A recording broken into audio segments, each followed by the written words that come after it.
కదిలింది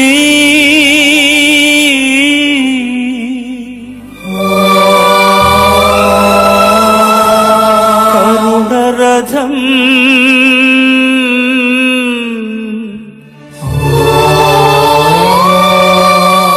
సాగింది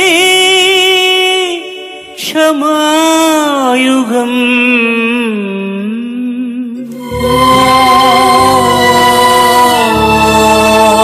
మనిషి కొరకు దైవమే కరిగి వెలిగే కాంతి పథం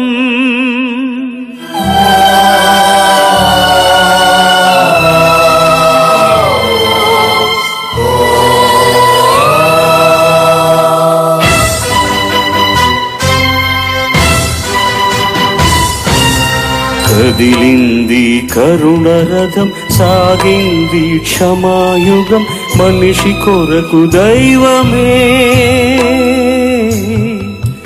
మనిషి కొరకు దైవమే కరిగి వెలిగే కాంతి పదం కదిలింది కరుణరథం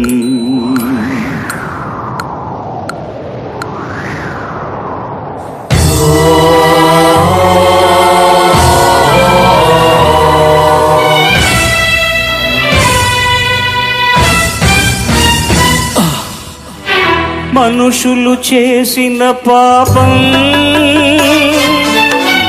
మమతల భుజాన ఒరిగింది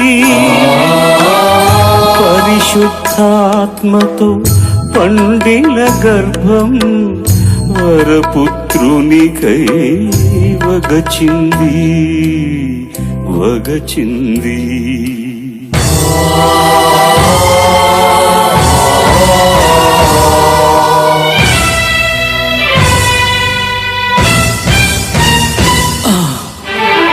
దీన జనాళికై దైవ కుమారుడు పంచిన రొట్టెలే రాళ్ళైనాయి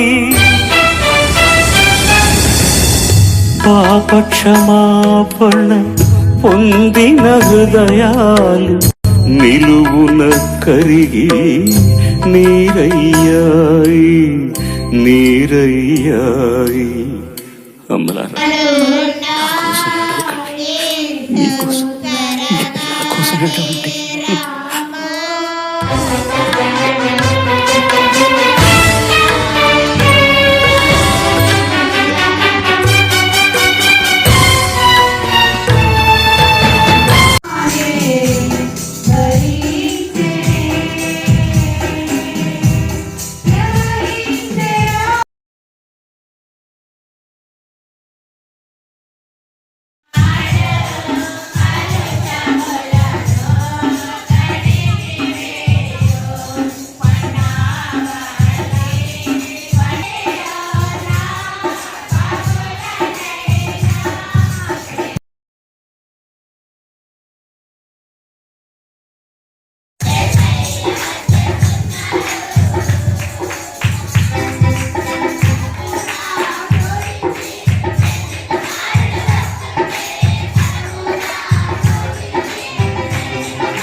కరుణరథం సాగింది క్షమాయుగం, మనిషి కొరకు దైవమే, మనిషి కొరకు దైవమే, కరిగి వెలిగే కాంతి పదం, కదిలింది కరుణరథం.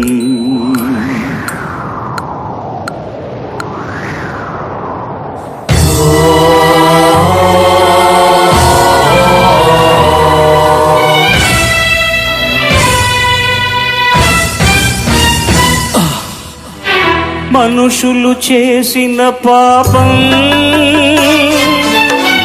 మమతల భుజాన ఒరిగింది,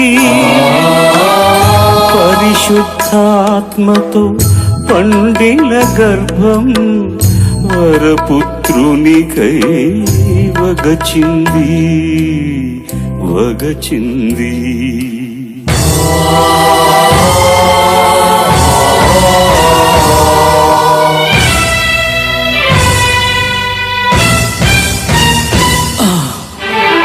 దీన జనాళికై దైవ కుమారుడు పంచిన రొట్టెలే రాళ్ళైనాయి, పాప క్షమాపణ పొందిన హృదయాలు నిలువున కరిగి నీరయ్యాయి, నీరయ్యాయి. అమ్మలారా, నా కోసం ఏడవకండి, మీకోసం, మీ పిల్లల కోసం ఏడవండి.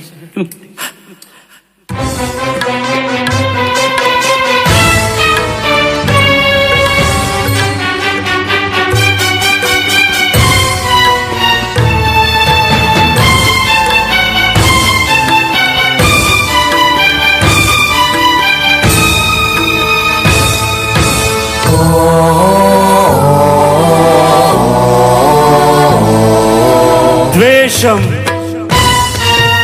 అసూయ, కార్పణ్యం ముళ్ళ కిరీటమైంది,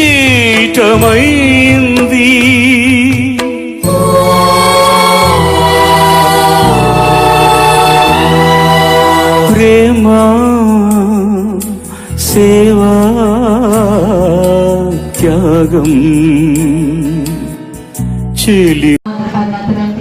ఈ అవకాశం ఇచ్చిన అయ్యగారికి, మన మధ్య లేకపోయిన అమ్మగారికి నా వందన వర్ణాతలు. గుడి వచ్చిన మీ అందరికీ నా వందన వర్ణాతలు. అందరికీ గుడ్ ఫ్రైడే యొక్క శుభములండి. ఈరోజు దేవుడు సినిమాలో చివరిగా 7 మాటలు పలికారు. అందులో ఒక మాట చెప్పడానికి నాకు ఇచ్చిన ఈ ధన్యతను బట్టి దేవునికి స్తోత్రాలు చెల్లించుకుంటున్నానండి. ముందుగా ప్రార్థన చేసుకుంటాను.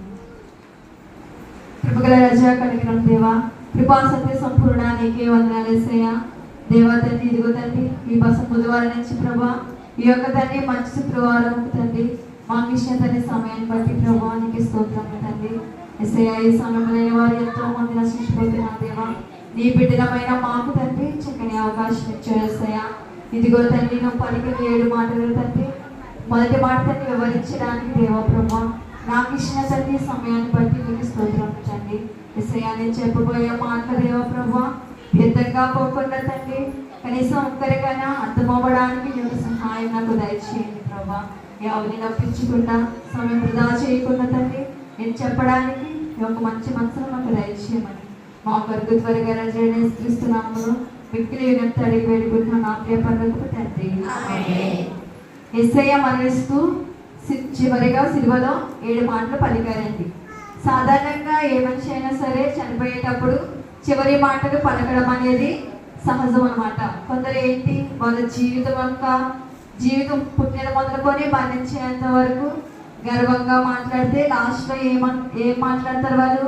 క్షమాపణ కలిగిన మాటలు మాట్లాడతారు. కొందరు గొడవలతో ఇలా ఉన్నా కూడా ఎవరైతే వాళ్ళ కుటుంబంలో ఉంటారో వాళ్ళని ఏంటంటే చివరిగా ఏంటి వాళ్ళు ప్రేమను అనేది వ్యక్తపరుస్తూ ఉంటారనమాట. అందులో యేసయ్య కూడా ఆఖరిగా చివరి మాటలు పలికారు. ఎన్ని మాటలు పలికారండి? 7 మాటలు పలికారు. అందులో మొదటి మాట ఏంటంటే లూకా సువార్త 23వ అధ్యాయం 34వ వచనం. యేసు తండ్రి వీరేమి చేస్తున్నారు వీరెరుగరు కనుక వీరిని క్షమించమని చెప్పాను. యేసయ్య ఇక్కడ ఏం చేస్తున్నారండి? తండ్రిని విజ్ఞాపన చేస్తున్నారు. అంటే ఇదేంటి విజ్ఞాపన అంటే? ఒక రకమైన ప్రార్థన అన్నమాట. ఆయన సిలువలో ఉండి ఆఖరి క్షణంలో ఉండి కూడా ఆయన తండ్రికి విజ్ఞాపన అనేది చేస్తున్నారు. ఎవరి కోసం విజ్ఞాపన చేస్తున్నారు? ఆయన మన కోసమే విజ్ఞాపన అనేది చేస్తున్నారు. ఆయన అక్కడంత బాధలో ఉండి కూడా అంత చిత్రహింసలు పడుతూ కూడా ఆయన తండ్రి నా బాధను తీసివే, ఈ బాధ నేను భరించలేకపోతున్నాను అనేసి తండ్రికి విజ్ఞాపన అనేది అయితే చేయలేదు. ఆ క్షణంలో కూడా యేసయ్య ఎవరి కోసం ఆలోచించాడండి? మన కోసమే ఆలోచించాడు. అసలు సహజంగా శిలువ మరణం ఎవరు తీసుకుంటారంటే చరిత్ర ప్రకారం చూసుకుంటే రోమీయులు ఎవరైనా ఏదైనా తప్పు చేసినప్పుడు ఈ శిలువ మరణం అనేది వేస్తారనమాట. ఆయన ఏ దోషం చేయలేదే, కానీ ఆయన ఎందుకు సిలువ వేశారు? మనం చేసిన దోషాన్ని బట్టి, మనం చేసిన పాపాలను బట్టి ఆయనను సిలువ వేశారు. ఆ సిలువ వేసినప్పుడు వారుకున్న ఆచారం ప్రకారం 50 కేజీల సిలువ, అంతే, 50 కన్నా ఎక్కువ సిలువ అనేది ఉండకూడదు. 50 కేజీల సిలువ వేసి ఆకాశానికి భూమికి మధ్య వేలాడదీయాలి, వాళ్ళకున్న రూల్ ప్రకారం అన్నమాట. కానీ యేసయ్యను సిలువ వేసినప్పుడు అన్యాయపు తీర్పే ఇచ్చారనమాట. సహజంగా వేయాల్సింది 50 కేజీలు అయితే ఆయన మాత్రం వేసింది 150 కేజీలు వేశారు. అక్కడే మనకి సిలువ అనేది తెలుస్తుంది ఎంత అన్యాయం తీర్పు ఆయనకి ఇచ్చారు అనేది. ఆయనని కొట్టిన కొరడా దెబ్బలు కూడా అవి మామూలుగా ముళ్ళు కొరడాలు అయితే కాదండి. గొర్రె యొక్క ఎముకలు తీసుకొని, బాగా పదునైన ఎముకలు తీసుకొని ఆ గొర్రెకి ఇంగ్రీడియంట్స్ అంటే కొన్ని ఔషధాలు ఇవన్నీ కలిపి ఆ కొరడాలు అనేది ఆయనకి తయారు చేశారనమాట. ఆ కొరడా ఆయన వీపుకు వెళ్ళినప్పుడు రక్తపు మాంసం ముద్ద చీల్చుకొని ఎవరైతే కొరడా కొట్టారో ఆ కొరడా కొట్టిన వాళ్ళకి యేసయ్య రక్తం అనేది చిందించబడింది అనమాట. ఆ క్షణంలో కూడా అంటే ఒక కొరడా కొట్టినప్పుడు దేవుడు ఎంత బాధ అనుభవించి ఉంటాడు.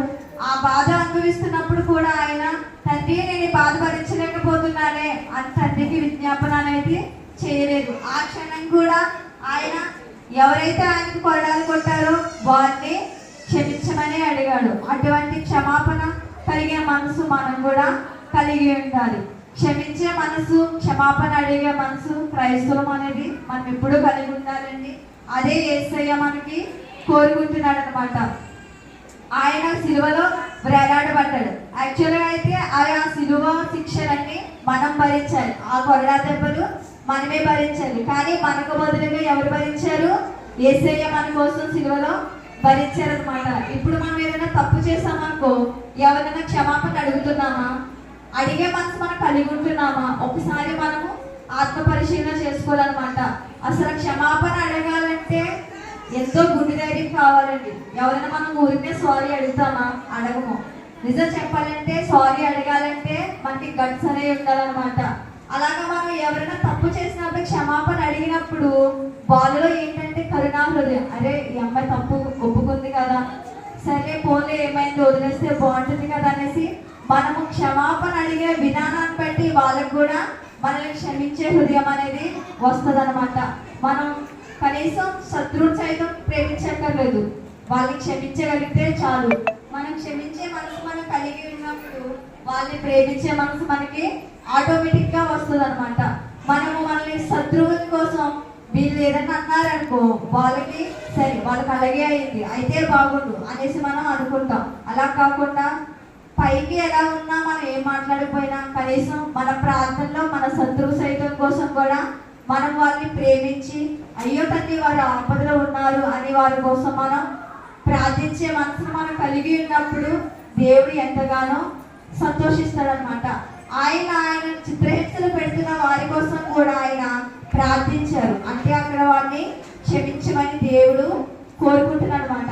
ఈ క్షమాపణ అనే మాట చాలా విలువైనది. ఇందులో మనం తగ్గింపును చూడొచ్చు. క్షమాపణ అడిగినంత మాత్రాన మనం ఏదో తప్పు చేసామనుకో, ఇప్పుడు నేను సారీ అడిగితే నేను తక్కువైపోతాను కదా అనుకో. మనం తగ్గించుకొని క్షమాపణ అడిగితే ఏమవుతుంది? ఏమీ కాదు. ఉన్న గొడవలు కంట్రోల్ అయ్యి ఏమవుతుంది? కలిసిపోతాం అన్నమాట. అటువంటి క్షమాపణ కలిగిన మనసు మనందరూ కూడా కలిగి ఉంటారని దేవుడు కోరుకుంటున్నాడు అనమాట. ఇప్పుడు మన శత్రువుని సైతం మనం క్షమించక్కర్లేదు. కనీసం మన ఇంట్లో వాళ్ళని ఒకసారి జ్ఞాపకం చేసుకోండి. ఇప్పుడు ఉన్న రోజుల్లో ఇంట్లో తల్లిదండ్రులకే పడటం లేదు, తల్లిదండ్రులకు పిల్లలకు పడటం లేదు, పిల్లలకు తల్లిదండ్రులకు పడతలేదు, భార్య భర్తలకు గొడవలు. అంటే వాళ్ళు ఎంత తప్పైనా చేయొచ్చు, కానీ మనం క్షమించామనుకో ఆ గొడవలన్నీ సర్దుకుపోయి మన జీవితం సాఫీగా అనేది జరుగుతుంది. ఎలాగ మన ఇంట్లో అయితే మన జీవితాల్లో ఉన్న తప్పులను మనం సరిదిద్దుకొని జీవిస్తామో అప్పుడు కూడా మనం యేసయ్యలో జీవించగలుగుతాం. అలా క్షమించగల మనసు ఎవరికి ఉంటాయండి? ఎవరికి ఉండవు. మనుషులుగా పుట్టిన మనకి ఎవరికి ఉండవు అనమాట. ఒక్క యేసయ్యకి అది సాధ్యం అవుతుంది. అంత చిత్రహింసలు, ఆఖరికి ఆయన ప్రాణాలే తీసేస్తున్నారు. వారు ఆయనకి మేకులు కొట్టారు. ఎలా కొట్టారంటే నరం పక్కన మేకులు అనేవి కొట్టారనమాట. నరం మీద కొడితే వెంటనే బ్లడ్ ఫ్లో అయిపోయి వెంటనే చనిపోతారు. కానీ ఆయన అక్కడ చిత్రహింసలు చేయాలని నరం యొక్క పక్కన ఆయనకి మేకులు కొట్టారనమాట. అప్పుడు రక్తం చిన్నగా అయిపోయి అది భరించలేని బాధ, ఆయన ఎంతో బాధ అనుభవించారనమాట. ఆ బాధ అనుభవించినప్పుడు ఆ నరం పక్కన మేకు చిన్న సూది గుచ్చుకుంటేనే ప్రాణం విలవిల్లాడిపోతుంది. అలాంటిది ఆ యొక్క పెద్ద మేకులను నరం పక్కన గుంజితే అక్కడ ఆ క్షణంలో యేసయ్యకు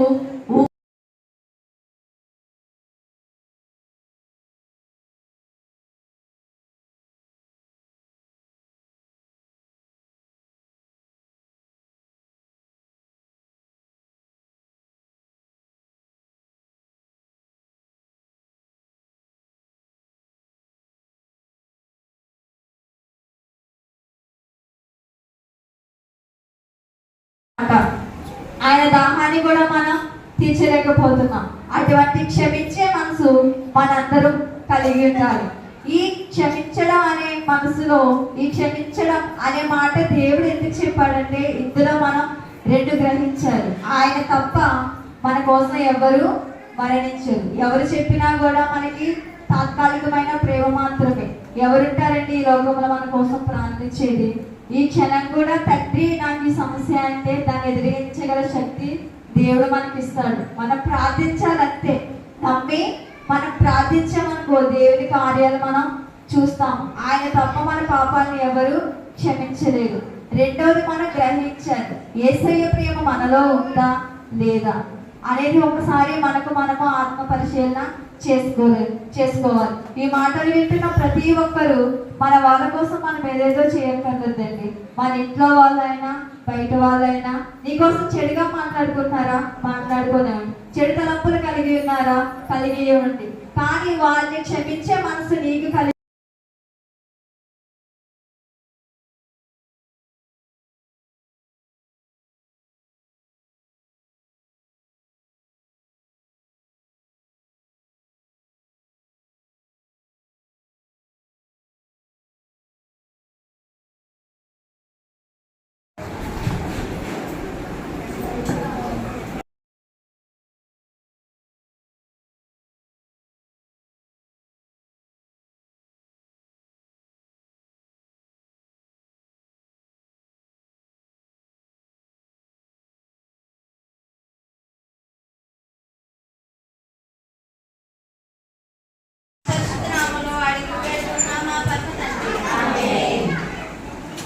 సువార్త 23వ అధ్యాయం 43వ వచనం.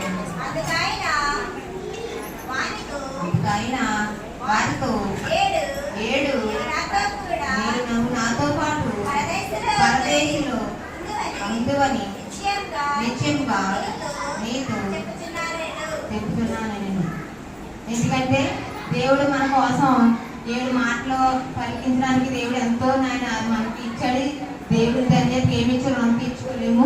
2వ మాటగా నిలబెట్టినందుకు దేవుడికి ఎన్ని స్తోత్రాలు చెల్లించుకుంటున్నాం. మన దైవజనులకి రోజున సంఘ పెట్టేందుకు నా వందనాలండి.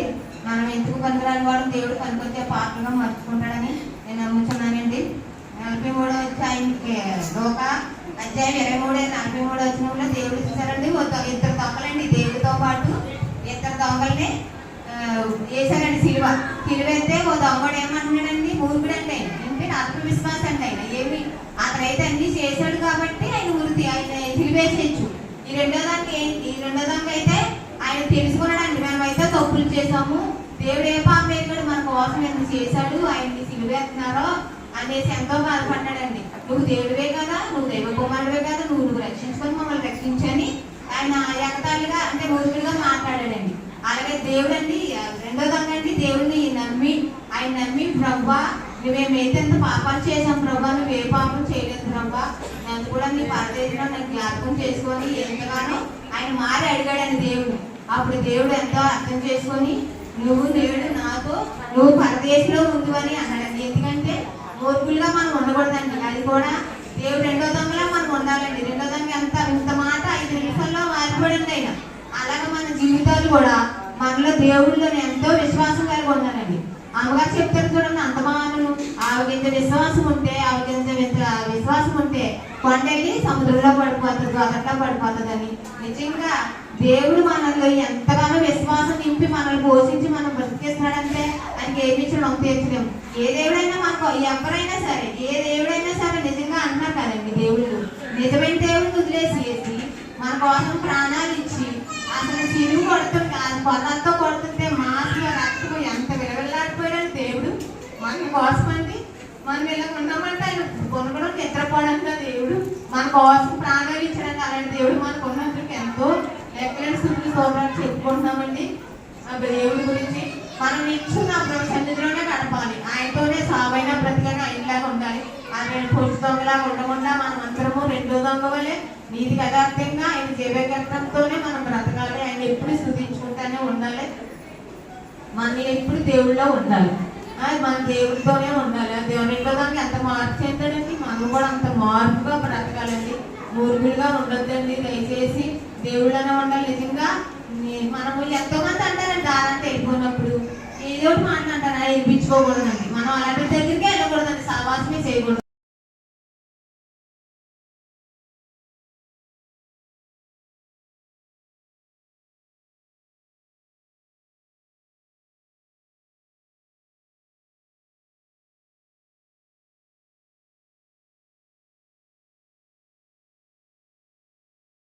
కోల్పోయాడు అనమాట. కరోనా టైంలో పెద్ద కొడుకుని పాతి పెట్టి వచ్చేసాడు ఆయన ఇంటికి. 2వ కొడుకు క్వారంటైన్లో ఉన్నాడు. ఆయన ఏంటి నేను అనుకున్నాను, వెళ్ళేసరికి అప్పుడంతా నేను హైదరాబాద్లో ఉన్నానండి. అప్పుడు నేను వెళ్ళేసరికి ఇదంతా మా ఇంటి ముందు ఎంత దారుణంగా ఉంటుంది, అందరూ రోధిస్తూ ఉంటారు కదా, ఏంటి ప్రభా ఇలా జరిగింది. ఆయన 2 బిడ్డలతో ఉన్నాడు. అంటే చనిపోయిన వ్యక్తి కూడా 2 బిడ్డలతో ఉన్నాడు. 2 కొడుకులు పెద్దవాళ్ళే ఉన్నారంటే 9th 10th అంటే చిన్నపిల్లలు పెద్దవాళ్ళు కాదు. నేను ఆ టైంలో చూశాను. ఏమని నేను ఇంటికి వెళ్ళేసరికి ఎవరైతే తండ్రి ఉన్నాడో ఆ తండ్రి తన కుమారుని కోసం ఏడుస్తూ ఉంటాడు. ఆ ఇల్లంతా చాలా ఓడిస్తూ ఉంటారు కదా అనుకున్నాను. పాతిపెట్టి వచ్చారు. నేను ఇంటికి సాయంత్రం వెళ్ళేసరికి ఆయన వాకింగ్ చేస్తున్నారు. ఏంటి తండ్రి కొడుకుని పాతిపెట్టి వచ్చి ఏంటి ఇలాగా వాకింగ్ చేస్తున్నారు ఏంటి అని చెప్పేసి నాకు చాలా బాధ అనిపించిందండి. ఏంటి తండ్రికి ప్రేమ లేదంటావా అసలు అని చెప్పి నేను చాలా అంటే నాకు మాట్లాడితే అవ్వట్లేదు. కానీ నాకు వెంటనే అక్కలు గారికి ఏంటి మీరు ఎంత ధైర్యంగా ఉన్నారు, ఇంత ఇలా వాక్ చేస్తున్నారేంటి, నేను ఆ ఊరి నుంచి రావడానికి ఎంతో బాధతో వచ్చాను. అంటే మనం ఏం చేయగలం అమ్మ, మన వల్ల ఏమవుతుంది, ఇది ఆయన బాధ్యత. ఇది ఎవరి బాధ్యత, ఆయన బాధ్యత. ఆ ప్రాణం తీసుకున్నట్టు ఎవరి వశమై ఉన్నది, దేవుని వశమై ఉన్నది. నాకు చాలా బాధ అనిపించింది. అయితే అంత ధైర్యంగా మాట ఎలా చెప్పాడైనా అనుకుంటే ఆయన ఉదయం లేచి 9 గంటలు తలుపేసుకుని 2 గంటలు ప్రార్థిస్తారంట. అంత ధైర్యం టైంకి కావాలంటే ఏం చేయాలి మనం? 2 గంటలు ఉదయం లేచి ప్రార్థన చేయాలి. అయితే పెద్ద కొడుకు చనిపోయాడు, సరే అయిపోయింది. రెండో కుమారుడు కూడా క్వారంటైన్లో ఉన్నాడు. అయితే మళ్ళీ ఫోన్ వచ్చింది ఆయనకి, ఏంటంటే మీ రెండో కుమారుడు కూడా చనిపోయాడు. నాకు ఇంకా నేను ఆ చుట్టుపక్కల ఉండలేకపోతున్నాను. మళ్ళీ ఏమవుతుంది? బాడీని అయితే ఇంటికి ఇవ్వరు కదండి. ఈయన వెళ్ళాడు, మరి చివరి చూపు తండ్రి చూసుకుంటాడు కదా. చూసి వచ్చాడు, మళ్ళీ బాధ పెట్టి వచ్చారు, ఇంటికి వచ్చారు, కూర్చుని ఉన్నారు. కానీ మనం ఎవరైనా మాట్లాడాలనుకుందాం లేదు కదా. ఎందుకంటే అది ఏంటది? ఏ రోగం? కరోనా అనేది చాలా భయంకరమైనది. మళ్ళా సాయంత్రం ఆయన వాక్ చేస్తుండగా నేను మళ్ళీ అడిగాను, ఇప్పుడు కూడా మీరు ఇంత ధైర్యంగా ఉన్నారండి, నాకు మిమ్మల్ని చూస్తే మళ్ళీ భయం వేస్తుంది అంటే, నేను ఏమీ చేయలేనమ్మా, నా వల్ల ఏమీ కాదు, ఇదంతా ఆయన చేతిలో ఉన్నది, ఇది ఆయన పని, ఇది ఆయన బాధ్యత అని మళ్ళీ చెప్పాడు. 2 కుమారులను కోల్పోయిన ఆయన ఎంత ధైర్యంగా ఉన్నాడంటే, దేనికి ఆ ధైర్యం ఎలా వచ్చిందంటే 2 గంటల ప్రార్థన అంట. అడిగాను నేను, ఇంత ధైర్యం ఎలా వస్తుంది మీకు అంటే, ప్రార్థన అని చెప్పారు. ఆ కుటుంబంలో 3 వ్యక్తులు చనిపోయారండి. కానీ ఆయన వయసు ఎంత తెలుసా? నాతో మాట్లాడిన ఆయన వయసు దగ్గరగా 63 ఏళ్ళు. వాళ్ళు వయసు చేస్తాం అంటే కాంప్లెక్స్ అనమాట. మీకు తెలుసు కదా, వాళ్ళు జన్మ తీసుకున్నారు కదా. ఆయన ఎప్పుడు ప్రార్థనకు వస్తాడండి. ఆయనది చాలా పెద్ద కుటుంబం, ఆయన కోటీశ్వరుడు. కానీ ఆయన నార్మల్గా మనతో ఉంటాడు, మాతో మాట్లాడతాడు, మాతో ప్రార్థనకు వస్తాడు. అంత కొడుకులు బాగొట్టుకున్న అంత ధైర్యంగా నిలబడ్డాడంటే దానికి గల కారణం ప్రార్థన అనమాట. ఇప్పుడు నేను జ్ఞాపకం చేస్తున్నాను, తల్లికి కూడా ధైర్యం ఉంది. ఏంటంటే కన్నారు కదా మరియ గారు కన్నారు. మరి అంతటి ధైర్యం ఎలా వచ్చింది మరి చెప్పండి? యెహోవా ఇచ్చాడు. ఎవరిచ్చారు? యెహోవా ఇచ్చాడు. ఎన్నోసార్లు చెప్పారు, అమ్మ నా సమయం ఇంకా రాలేదు, అమ్మ నువ్వు ఎందుకు ఏడుస్తున్నా, ఎందుకు చింతిస్తున్నా అని అడుగుతున్నాడు. ఆయన చెప్తున్నాడు, నా సమయం వచ్చినది అని. ఆయన సమయం వచ్చినప్పుడు విడిచిపెట్టి పోకుండా ఏం చేశారు? బాధ్యతని యాహాను గారికి చెప్పారనమాట. నేను మీకు ఒక విషయాన్ని జ్ఞాపకం చేస్తున్నాను. గుడ్ ఫ్రైడే అనేది నా వయసు బట్టి నేను ఎన్నోసార్లు గుడ్ ఫ్రైడేని చూశాను. అలాగే నాకన్నా పెద్దవాళ్ళు కూడా గుడ్ ఫ్రైడేని చూసి ఉంటారు. కానీ ఈ సంవత్సరం గుడ్ ఫ్రైడేలో ఒక తీర్మానంతో మనం వెళ్ళాలి. అది కూడా ఏంటంటే ప్రతి పని బాధ్యతగా నిర్వర్తించాలనే తపనతో వెళ్ళాలన్నమాట. అలాగే నేను ఒకటి జ్ఞాపకం చేస్తాను. నేను నాకు సన్నిధి పెట్టినట్టే చాలా ఇష్టమండి. వాళ్ళ వయసు అనుభవం నాకు లేదు, కానీ నాకు కొంతమందిని చూస్తే వాళ్ళు ఎంత బాగా పరిగెడుతున్నారు దేవుల్లో, ఎంత బాగానే వాళ్ళు తెల్లని వస్త్రము ధరించి వెళ్తున్నారు అని నేను చాలాసార్లు అనుకున్నాను. వాళ్ళకి ఏముంది అక్కడ? అయ్యగారు అప్పచెప్పిన బాధ్యత అనమాట. మన తల్లిగారు జ్యోతమ్మ గారు ప్రార్థిస్తున్నారు. ఎలా అంటే చాలా గట్టిగా ప్రార్థిస్తున్నారు. ఆమె తర్వాత నేనే ప్రార్థించాలన్నమాట. నేను ఎంతటి దాన్ని ప్రభా, ఈమె ప్రార్థన ఉంది, ఈమె ఎంత ప్రార్థిస్తుంది, నేను అసలు ప్రార్థన చేయగలనా అని భయం కలిగింది అనమాట. నాకు ఒళ్ళంతా చెమటలు పట్టింది. ఆమె పరిశుద్ధాత్మని పొందుకుందనమాట.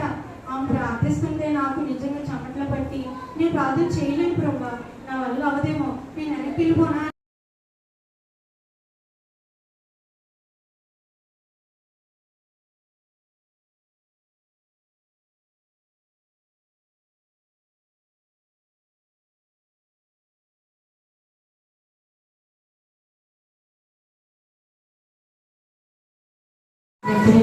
స్తోత్రాలండి. నాకు ఈ అవకాశం ఇచ్చిన దైవజనులకి నా వందనాలు తెలిపారు. అలాగే ఈ గుడ్ ఫ్రైడే గురించి మాట్లాడాలని నేను ఎంతో ఆసక్తితో మీ ముందు నిలబడ్డానండి. దేవుడు నాకు ఆ సహాయం అనుగ్రహించేటట్లు చిన్న ప్రార్థన చేస్తున్నానండి. ముందుగా దేవుడు గారు నా కోసం ప్రార్థించండి.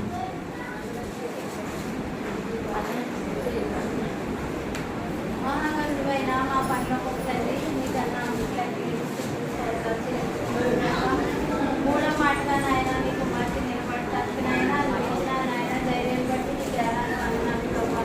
నీ బిడ్డ మూడో మాట నువ్వేం పలుకోవు నాయన, మాట చక్కగా వివరించడానికి నాయన నీ కుమార్తెకి తగిన శక్తిని జ్ఞానం ఇచ్చి నాయన నీ ప్రభుత్వం నీ కుమార్తెను వాడుకుని మీరే మహిమ పొందాలి.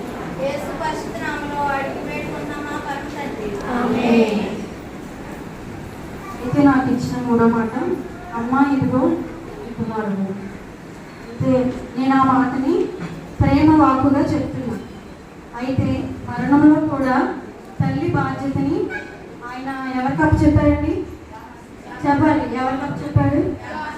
అయితే ఈ యోహాను గురించి కూడా నేను మీకు ఒక మాట తెలియజేస్తున్నాను. ప్రభువైన యేసుక్రీస్తు ఈ యొక్క మరణం దినంలో శిలువ వేసే టైంలో అదే కష్టకాలంలో యెహోవా తండ్రికి తోడుగా ఉన్నాడనమాట. అంటే పారిపోలేదు. కష్టకాలంలో ఏం జరిగిందంటే విడిచిపెట్టి పోలేదు అనమాట. అయితే మనం చూడండి, ఏదైనా కష్టం వచ్చినప్పుడు దేవుడిని ఏమంటాం? ప్రభు నాకు ఎందుకు ఈ కష్టాన్ని ఇచ్చాం, ఎందుకు నన్ను ఇంకా బాధిస్తున్నాం అని అంటాం కదండి. కానీ ఇక్కడ దేవుడికి కష్టం వచ్చినప్పుడు యోహాను ఏం చేశాడంటే వెంబడించాడనమాట. మనం కూడా ఏం చేయాలి? కష్టం వచ్చినప్పుడు దేవుణ్ణి వెంబడించాలన్నమాట. ఇక్కడ యోహాను గారు ఏం చేశారంటే తండ్రి అయిన దేవుణ్ణి ఎప్పుడు ఆయన విడిచిపెట్టకుండా శిలువ సమయంలో కూడా ఒక ఆయన శిలువ సమయంలో నేను పారిపోని ప్రభు నీ వెనకాలే ఉంటానని అన్నారు కదా. ఎవరినైనా? పేతురు గారు. మరి ఉన్నారంటారా? లేరు కదా. మరి యోహాను ఎందుకున్నాడు? ఒకసారి మనం ఆలోచన చేసుకుందాము. యోహాను ఎందుకున్నాడంటే ఆయన నమ్మకంగా, శిష్యుల్లో నమ్మకంగా ఒక వ్యక్తిగా ఆయన ఉన్నాడనమాట. అప్పుడు ఏం చేశారంటే మరియ తల్లిని ఏం చేశారు? తన చేతికి అప్పగించారనమాట. అందుకు ఏమైందంటే ఒకసారి మనం ఆలోచన చేసుకుందాం. యోహానికి మరణం ఉందంటారా? లేదు. ఆయన ఏమయ్యారంటే హతసాక్షి అయిపోయారనమాట. ఎవరి కోసం? ప్రభు అయిన యేసుక్రీస్తు కోసం హతసాక్షి అయ్యారు. మరి మరణం పొందాలి కదా, కానీ ఆయన మరణము పొందారంటారా? పొందలేదు. ఎందుకంటే ప్రభు అయిన యేసుక్రీస్తుని కష్టకాలంలో ఆయన విడిచిపెట్టకుండా ఆయన్ని వెంబడించి నడిచాడనమాట. అందుకు ఆయన మరణము పొందలేదన్నమాట. అలాగే అక్కడ ఏం నెరవేరింది? బాధ్యత అనమాట. అక్కడ ఏమైంది? బాధ్యత. తల్లి బాధ్యత శిష్యునికి అప్పగించారు, శిష్యుని బాధ్యత కూడా తల్లికి అప్పగించారనమాట. ఎక్కడ విడబట్టలేదన్నమాట. అలాగే లీడ్ అనమాట. లీడ్ అంటే మీరు పరిశీలన చేయండి. మోషే గారు ఎవరికి అప్పు చెప్పారు బాధ్యత? యెహోషువకి. అలాగే ఏలియా గారు ఎవరికి అప్పు చెప్పారు? ఎలీషా గారికి అప్పు చెప్పారు. అలాగే సంఘం బాధ్యత ఎవరి మీద ఉంది? కాపుల మీద ఉంది కదా.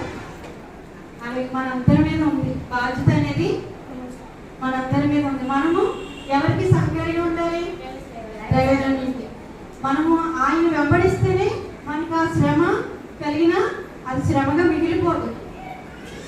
ఎవరిని అనుసరించాలి? దైవజనుల్ని అనుసరించాలన్నమాట. అయితే ఇక్కడ తల్లి అనే పదాన్ని వచ్చింది కాబట్టి నేను ఒకటి జ్ఞాపకం చేస్తాను. అది కూడా మనకి మన మధ్యన జరిగిన ఒక విషయాన్ని మీకు ఒకసారి నేను గుర్తు చేయాలనుకుంటున్నాను. సామెతల గ్రంథము 23వ అధ్యాయము 22వ వచనం నేను ఒకసారి మీకు గుర్తు చేయాలనుకుంటున్నాను.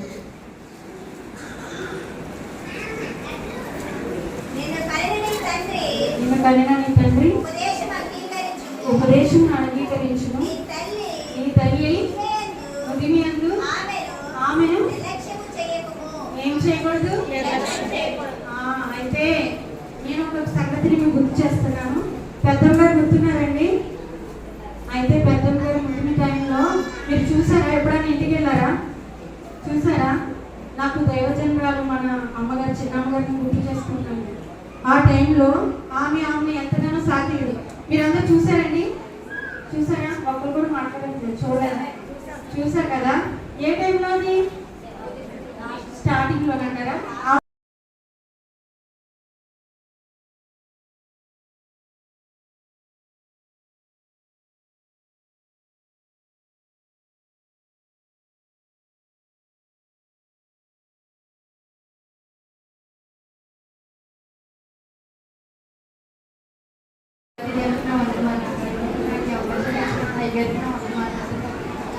ఇప్పుడు వచ్చి మీ అందరికీ నా వందనాలు తెలియజేస్తున్నాను.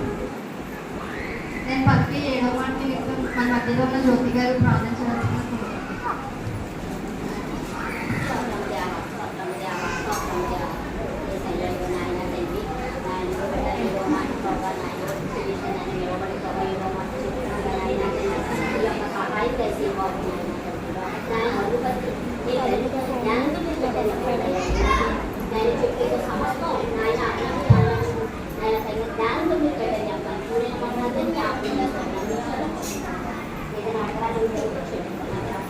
కొద్దిగా మా ఆలోచన చేసుకోండి ప్రార్థించి ఏడు అనే సంఖ్య పరిశుద్ధ బైబిల్ గ్రంథంలో చాలా విలువ కలిగిందండి. మనం చూసుకున్నట్లయితే శివుడు పలికిన 7వ మాట లూకా సువార్త 23వ అధ్యాయం 46వ వచనం మనం చూసినట్లయితే అప్పుడు యేసు ఒక శబ్దముతో ఏకవేసి తండ్రి నీ చేతికి నా ఆత్మను అప్పగించుకొనుచున్నాను నేను ఆయన ఇలాగూ చెప్పి ప్రాణము విడిచెను. మీరందరూ కలిసి నాతో చెప్పండి, తండ్రి నీ చేతికి నా ఆత్మను అప్పగించుకొనుచున్నాను. యేసు ప్రభు ఎందుకు ఈ లోకానికి వచ్చారో, నరవతారిగా ఆయన ఏం చేయాలనుకున్నారో సమస్తము పూర్తి చేసి ఆయన సమాప్తమైనదని పెద్ద కేక వేశారండి. యేసు ప్రభుని ఏ ఒక్కరూ మనం చంపలేమండి. ఆయన నో అని అంటే మనం కనీసం ఆయన్ని టచ్ కూడా చేయలేమండి, ముట్టుకోలేమండి. మత్తయి సువార్త 16వ అధ్యాయం 25-26 వచనంలో మనం చూసుకున్నట్లయితే తన ప్రాణమును రక్షించుకున్నవాడు తన ప్రాణమును రక్షించుకోవాలని కోరుకున్నవాడు తన ప్రాణమును పోగొట్టుకొనును. నా నిమిత్తము తన ప్రాణమును పోగొట్టుకున్నవాడు దాన్ని దక్కించుకొనును. నీ ప్రాణమే రక్షింపబడాలి, నీ ప్రాణమే నువ్వు రక్షించుకోవాలి, నీ ప్రాణమే రక్షింపబడాలి అని నువ్వు అనుకుంటే రక్షింపబడిపోమండి. నీ ప్రాణాన్ని నువ్వు పోగొట్టుకున్నవాడు అవుతావు. అదే మన ప్రాణాన్ని దేవుడికి అర్పించినట్లయితే మన ప్రాణం రక్షింపబడుతుందండి. ఆయన ఏమన్నారండి? నా నిమిత్తం తన ప్రాణం పోగొట్టుకున్నవాడు రక్షించుకొను అని అన్నారండి. యేసు ప్రభు తనకు తానుగా తన ప్రాణాన్ని అర్పించడానికి లోకానికి వచ్చారని బైబిల్ తెలియజేస్తుందండి. నా ప్రాణం పెట్టడానికి నాకు అధికారం ఉంది, నా ప్రాణాన్ని నేను తిరిగి తీసుకోవడానికి కూడా నాకు అధికారం ఉంది అని అన్నారండి. లూకా సువార్త 23వ అధ్యాయం 46వ వచనం మనం చూసినట్లయితే తండ్రి నీ చేతికి నా ఆత్మను అప్పగించుకొనుచున్నాను అని ఆయన చనిపోతూ ఆఖరిగా పలికిన మాట ఏంటంటే అండి, ప్రభువా తండ్రి నీ చేతికి నా ఆత్మను అర్పించుకుంటున్నాను, సమర్పించుకుంటున్నాను అనండి. అలాంటి ప్రభువు ఎందుకు ఇంత ఘోరమైన శ్రమలు అనుభవించారంటే అని ఆలోచిస్తే పాపానికి ఉన్న శిక్షను యేసు ప్రభు తన మీద వేసుకున్నారండి. దేవుని నిబంధన ప్రకారం, దేవుని యొక్క నియమం ప్రకారం, దేవుని యొక్క ధర్మశాస్త్రం ప్రకారం మనకి 3 రకాల శిక్షలు ఉన్నాయండి.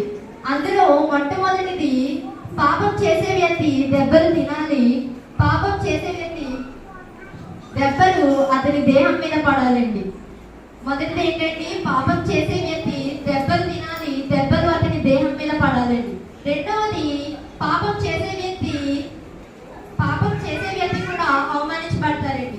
మూడవది పాపం వలన మనకి మరణం వచ్చిందండి. ఏంటంటే మొదటిది ఏంటి? దెబ్బలు తినాలి. దెబ్బలు ఎక్కడ తగలాలండి? దేహానికి తగలాలండి. రెండవది ఏంటండి? రెండవది ఏం చెప్పాను? అవమానించబడతారండి. మూడవది మరణమేంటి? పాపం వల్ల మనిషికి మరణం వస్తుందండి. ఈ 3 శిక్షలు మనుషుల మీద ఏర్పాటు చేస్తున్నాయండి. అయితే యేసు ప్రభు ఈ లోకానికి వచ్చి పరిశుద్ధుడైన దేవుడు, పవిత్రుడైన ప్రభువు మనందరి కొరకు ఆ 3టిని ఆయన మీద వేసుకున్నారండి. ఆయన మన కోసం ఆయన ప్రాణాన్ని అర్పించారండి. మనం చేసే పాపాల నిమిత్తం ఆయన ప్రాణాన్ని అర్పించారండి. యోహాను సువార్త 16వ అధ్యాయం 28వ వచనం మనం చూసినట్లయితే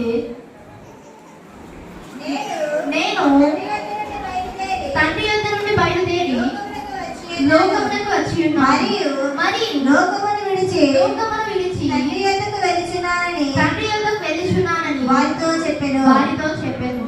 ఆయన కార్యము సంపూర్తి చేసి మరలా తండ్రి యొద్దకు వెళ్ళిపోయారండి. అలానే మనము మన ఆత్మను దేవుడికి అప్పగించుకోవాలండి, సమర్పణ చేసుకుని జీవించాలండి. పూర్తిగా మనల్ని మనం దేవునికి సమర్పించుకోవాలండి. రోమియోలకు రాసిన పత్రిక 12వ అధ్యాయం 1-2 వచనములు మనం చూసినట్లయితే, కాబట్టి కాబట్టి సహోదరులారా పరిశుద్ధమును దేవునికి అనుకూలమైన సజీవ యాగముగా మీ శరీరములను ఆయనకు సమర్పించుకొనుడని దేవుని వాత్సల్యమును బట్టి మిమ్మల్ని బతిమాలుకొనుచున్నాను. ఇది సేవ మీకు యుక్తమైనది. మీరు మీ లోక మర్యాదను అనుసరింపక ఉత్తమమును అనుకూలమును సంపూర్ణమైన దేవుని చిత్తమేదో పరీక్షించి తెలుసుకొనున్నట్లు మీ మనసు మారి నూతన మగుట వలన రూపాంతరము పొందుడి. సజీవ యాగముగా మీ శరీరము ఆయనకు అర్పించుకోవడానికి దేవుడు ఒక వాక్యం చదివిస్తుందండి. ఏంటంటే సామెతల గ్రంథం 23వ అధ్యాయం 26వ వచనం మనం చూసినట్లయితే సామెతలు 23:26 నా కుమారుడా నీ హృదయమును నాకిమ్ము. నా మార్గములు నీ కన్నులకు ఇంపుగా ఉండనిమ్ము. మన హృదయాన్ని దేవునికి సమర్పించాలండి. మన హృదయాన్ని దేవునికి ఇవ్వాలండి. మన శరీరాన్ని దేవునికి ఇవ్వాలండి, సమర్పించుకోవాలండి.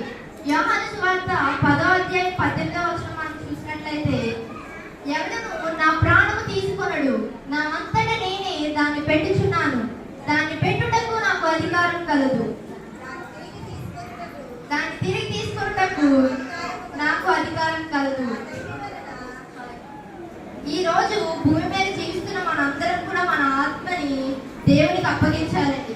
బలవంతంగా మరణాలు చేసుకుంటున్నారండి, బలవంతంగా చనిపోవడం, సూసైడ్ చేసుకోవడం, ఇవన్నీ మనం చేయకూడదండి. దేవుడు మనకి ఎప్పుడైతే సెలవిస్తున్నారో అప్పుడు మన ప్రాణాలు వదిలేయాలి తప్ప మనంతటా మనం చనిపోకూడదండి. ఊరేసుకుంటున్నారండి, చాలా మంది ర్యాష్ గా డ్రైవింగ్స్ చేసి చనిపోతున్నారండి. మనం ఆలోచించినట్లయితే మనం బయటికి వెళ్ళేటప్పుడు ప్రార్థన చేసుకుని వెళ్ళాలండి. తిరిగి వచ్చిన తర్వాత దేవుడికి ధన్యవాదాలు చెప్పుకోవాలండి, క్షేమంగా ఇంటికి చేసినందుకు. దేవుడు ఈ రోజు భూమి మీద జీవిస్తున్న మన అందరం కూడా మన ఆత్మని దేవుడికి అప్పగించుకుని బలవత్ మరణాలకు అప్పగించకూడదండి. నీ సమయము నీ దినము రాకముందే నీ యొక్క ఆత్మని బలవత్ మరణాలకు అప్పగించకూడదండి. దేవుడు పెట్టిన దీపం నరుని యొక్క ఆత్మ, అంతేకాదు ఈ ఆత్మని ఘోరమైన వ్యాధితో అనగా పాపములతో నింపుకోకూడదు. మన ఇంట్లోకి మనం వచ్చే ముందు ఏం చేస్తామండి? కాళ్ళు కడుక్కుంటామండి. మనం భోజనం చేసే ముందు ఏం చేస్తామండి? చేతులు కడుక్కొని భోజనం చేస్తామండి. మరి పరలోక రాజ్యం మనం వెళ్ళడానికి ఏం చేయాలండి? మన హృదయాన్ని శుద్ధి చేసుకోవాలండి. మరి మీ ఆత్మ దేవునికి ఇవ్వడానికి శుద్ధి చేసుకున్నారండి మీరు అందరూ? చెప్పాలండి. రాత్రి పాస్టర్ గారు కూడా ఈ మాట చెప్పారండి శుద్ధీకరణ గురించి. మీరందరూ మీ హృదయాన్ని శుద్ధి చేసుకుని వచ్చారండి. మరి మీరు ఇప్పుడు తీర్మానం తీసుకోవాలండి. మీ హృదయాన్ని మీరు శుద్ధీకరణ చేసుకుంటున్నానని చెప్పి మీరు తీర్మానం చేయాలండి. దేవుడికి ఎవరు చేయాలండి? దేవుడికి చేయాలండి. ఈ 70-80 సంవత్సరాలు ఈ జీవితానికి ఎన్నో ఏర్పరచుకుంటున్నామండి. మనం ఎంతో ఆత్రత పడుతున్నాము. ఈ పరుగు పందెంలో అలసిపోతున్నాం, సొమ్మసిల్లిపోతున్నాం, చింతపడుతున్నామండి. అనేక కార్యాలు నెరవేర్చుకుంటూ ఇంకా నేను స్థిరపడలేదు, నా కుటుంబం స్థిరపడలేదు, నా కొడుకుకి ఉద్యోగం రాలేదు, నేను ఇంకా స్థిరపడలేదు, నా కుటుంబం ఇంకా స్థిరపడలేదు అని చెప్పి మనం ఆలోచిస్తున్నామే తప్ప పరలోక రాజ్యానికి మనం వెళ్ళడానికి స్థిరపడ్డామండి? లేదండి. అన్నిటినీ స్థిరపరచుకుంటున్నాం కానీ నీ ఆత్మను స్థిరపరచుకోవట్లేదు. నీ ఆత్మని నీవు స్థిరపరచుకున్నందుకు ఈ భూలోక సంబంధమైన జీవితం కొరకు నీవు ప్రయాస పడుతుంటే దానిని అజ్ఞానం అంటారండి. భూమి మీద జరిగే ప్రతిదానికి అంతం ఉంది కానీ ప్రభువుని నమ్ముకున్న ఆత్మకు మాత్రం అంతం లేదండి అనేది దేవుడు వాక్యించాలి. ఒకవేళ పాప క్షమాపణ లేకుండా మరణించినట్లయితే అది నిత్య పాతాళానికి పడిపోతుందండి. నీతిమంతుడైతే, జ్ఞానము కలిగిన వాడైతే కింద ఉన్న పాతాళాన్ని తప్పించుకోవడానికి పరలోకంలో ఉన్న పరదేశికి వెళ్ళడానికి జీవ మార్గం కనుగొంటాడండి. ఆ జీవ మార్గం ఎవరైనారండి? సత్యం, ఆ యేసు ప్రభువాన్ని నీ హృదయంలో చేర్చుకున్నట్లయితే నీకు రక్షణ కలుగుతుందండి.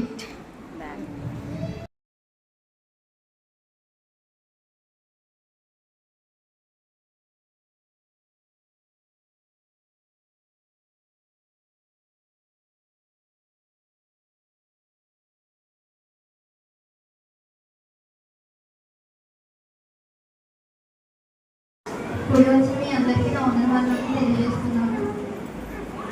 నేను పలికే 7వ మాట నిమిత్తం మన మధ్యలో ఉన్న జ్యోతి గారు ప్రార్థన చేస్తున్నాను.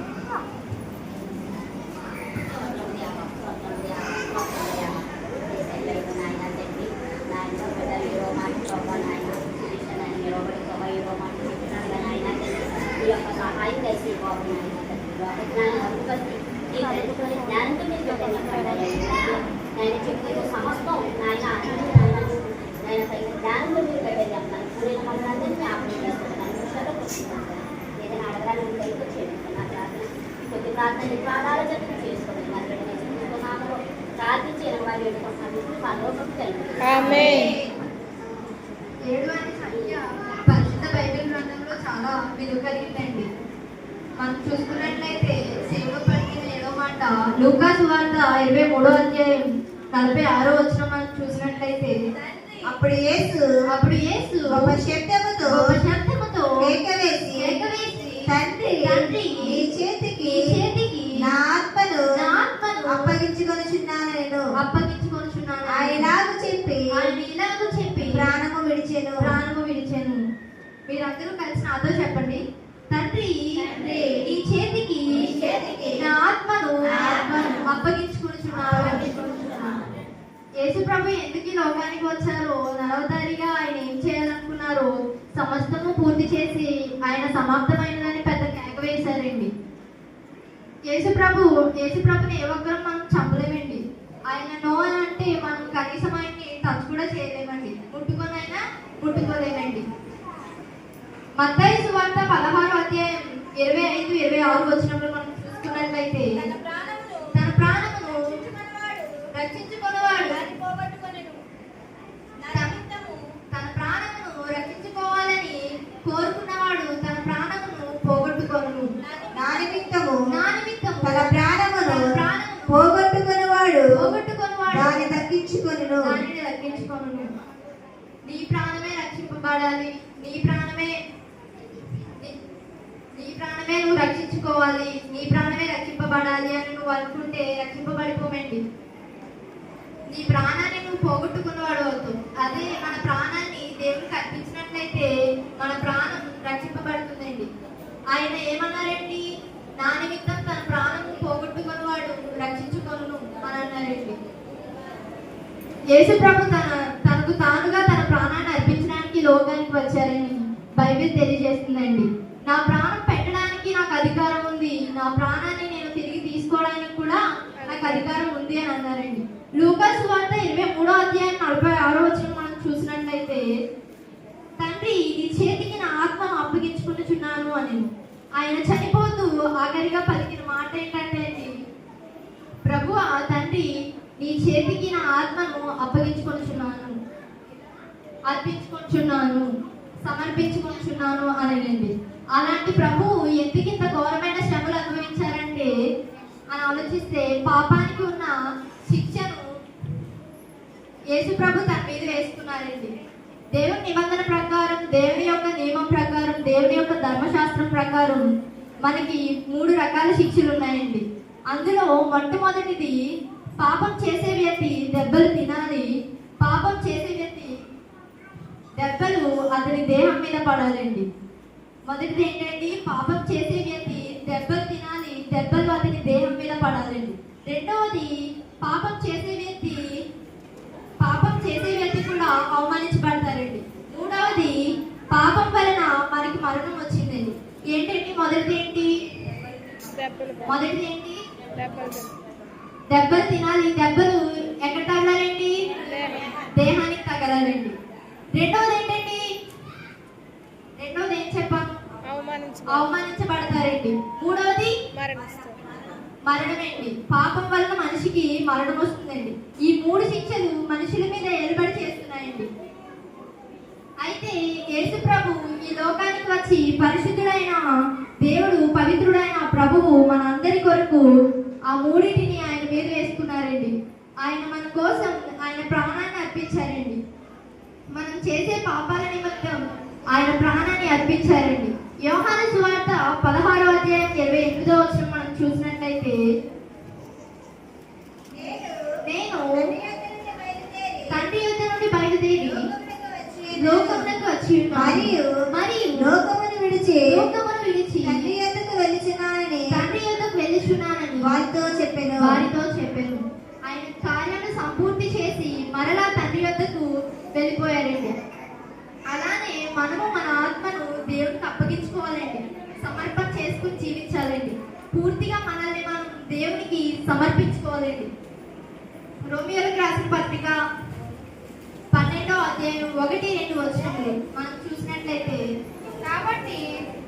కాబట్టి సహోదరులారా పరిశుద్ధమును దేవునికి అనుకూలమైన సజీవ యాగముగా మీ శరీరములను ఆయనకు సమర్పించుకొనుడని దేవుని వాత్సల్యమును బట్టి మిమ్మల్ని బతిమాలుకొనుచున్నాను. ఇటు సేవ మీకు యుక్తమైనది.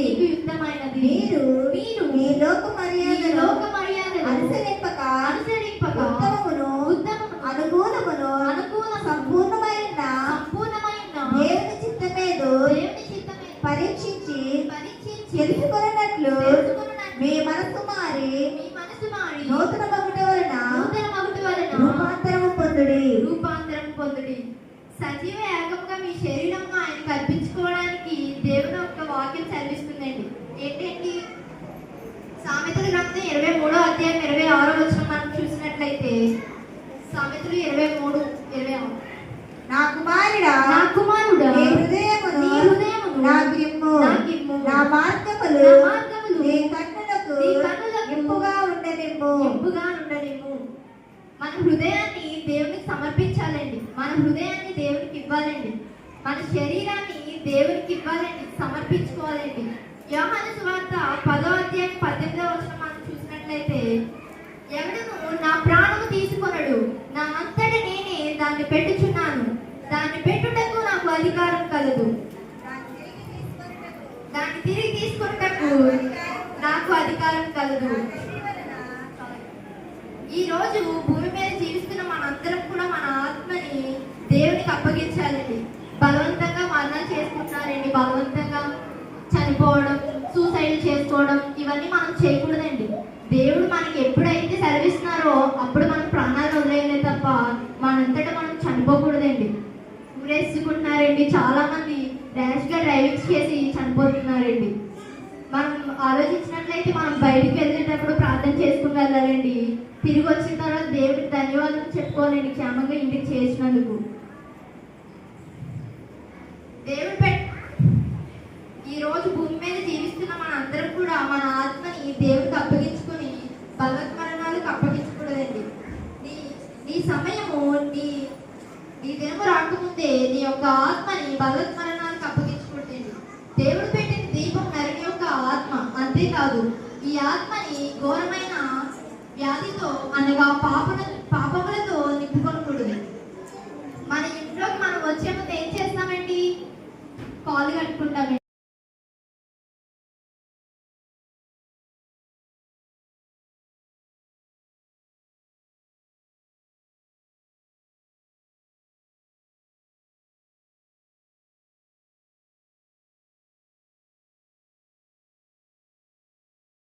నా కొరకు హృదయం ప్రార్థించుకోవచ్చు.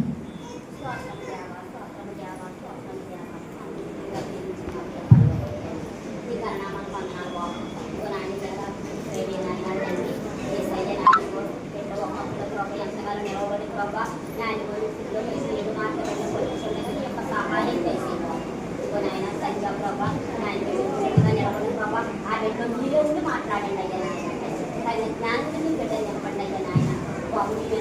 మేమందరం ప్రభావ అర్థం చేసుకోవడానికి మీ యొక్క సహాయం దయచేయండి. అన్ని విషయాలు దానిపోయే కార్యక్రమంలో తోడైన ఒకళ్ళైతే నడగడానికి దయచేసి వచ్చేయండి. నా అపరాధాలు క్షమించి బాబు, నా బతికి క్షమించండి. మాకందరం మరి ఇబ్బంది కాకుండా పాదాలని